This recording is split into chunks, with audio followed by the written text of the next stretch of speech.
بسم اللہ الرحمن الرحیم۔ صرف 5 منٹ کا مدرسہ قرآن و حدیث کی روشنی میں 335واں دن 5 ذی الحجہ۔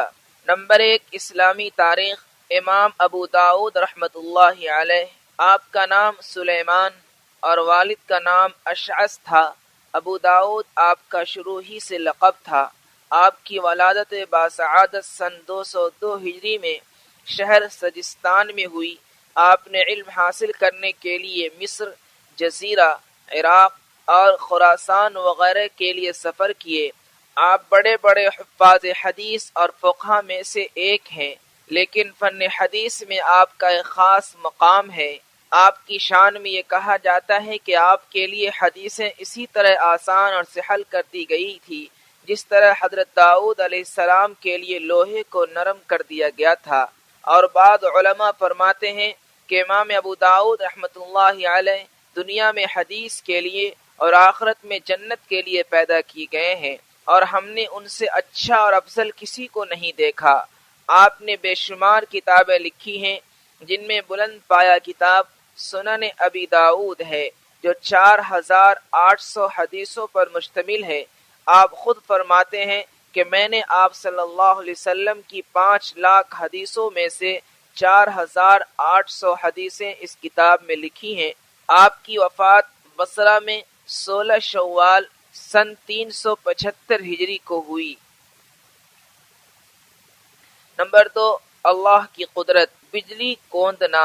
بارش کے آنے سے پہلے آسمان پر تہ بتہ بادل جمع ہونا شروع ہو جاتے ہیں، لیکن اللہ کی قدرت دیکھیے کہ ان بادلوں میں نہ کوئی مشین فٹ ہوتی ہے اور نہ ہی کسی قسم کا کوئی جنریٹر لگا ہوتا ہے، مگر ان گھنے بادلوں میں اللہ بجلی کی ایسی چمک اور کڑک پیدا کر دیتا ہے کہ رات کی تاریکی میں بھی اجالا پھیل جاتا ہے، اور کبھی کبھی اتنی سخت گرجتی اور بجلی کوندتی ہے کہ دلوں میں گھبراہٹ اور سارے ماحول میں خوف طاری ہو جاتا ہے۔ بے شک یہ اللہ تعالی کی قدرت کی دلیل ہے۔ نمبر 3، ایک فرض کے بارے میں۔ نیکیوں کا حکم دینا اور برائیوں سے روکنا۔ رسول اللہ صلی اللہ علیہ وسلم نے فرمایا، قسم ہے اس ذات کی جس کے قبضے میں میری جان ہے، تم ضرور بھی ضرور بھلائیوں کا حکم کرو اور برائیوں سے روکو، ورنہ قریب ہے کہ اللہ تعالیٰ گنہگاروں کے ساتھ تم سب پر اپنا عذاب بھیج دے۔ اس وقت تم اللہ تعالیٰ سے دعا مانگو گے تو قبول نہ ہوگی۔ فائدہ، نیکیوں کا حکم دینا اور برائیوں سے روکنا امت کے ہر فرد پر اپنی حیثیت اور طاقت کے مطابق لازم اور ضروری ہے۔ نمبر 4، ایک سنت کے بارے میں۔ عمامہ کا شملہ چھوڑنا۔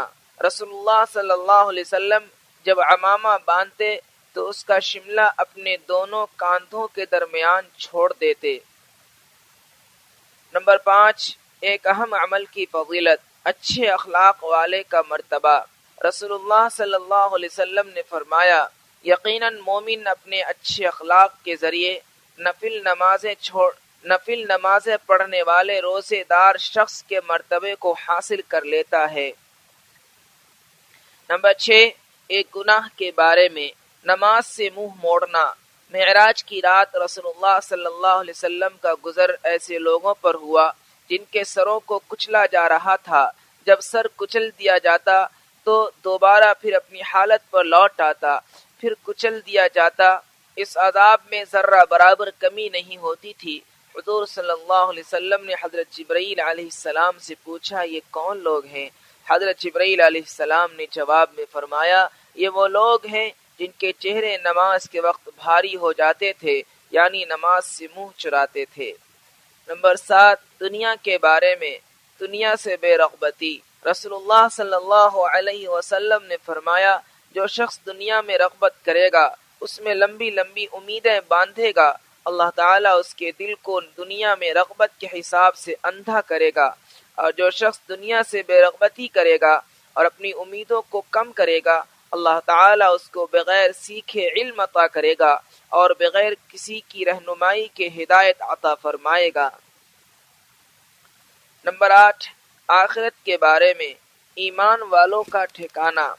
قرآن میں اللہ تعالیٰ فرماتا ہے، ان ایمان والوں کے لیے ہمیشہ رہنے والے باغ ہیں جن میں وہ داخل ہوں گے، اور ان کے ماں باپ، ان کی بیویوں اور ان کی اولاد میں جو جنت کے لائق ہوں گے وہ بھی جنت میں داخل ہوں گے، اور ہر دروازے سے فرشتے ان کے پاس یہ کہتے ہوئے داخل ہوں گے، تمہارے دین پر مضبوط جمے رہنے کی بدولت تم پر سلامتی ہو، تمہارے لیے آخرت کا گھر کتنا عمدہ ہے۔ نمبر 9، طب نبوی سے علاج، فاسد خون کا علاج۔ رسول اللہ صلی اللہ علیہ وسلم نے فرمایا، بہترین دوا حجامت یعنی پچھنا لگانا ہے، کیونکہ وہ فاسد خون کو نکال دیتی ہے، نگاہ کو روشن اور کمر کو ہلکا کرتی ہے۔ نمبر 10، قرآن کی نصیحت۔ قرآن میں اللہ تعالیٰ فرماتا ہے، مانگنے والے کو نرمی سے جواب دے دینا اور اس کو معاف کر دینا اس صدقہ و خیرات سے بہتر ہے جس کے بعد تکلیف پہنچائی جائے۔ اللہ تعالیٰ بڑا بے نیاز اور غیرت مند ہے۔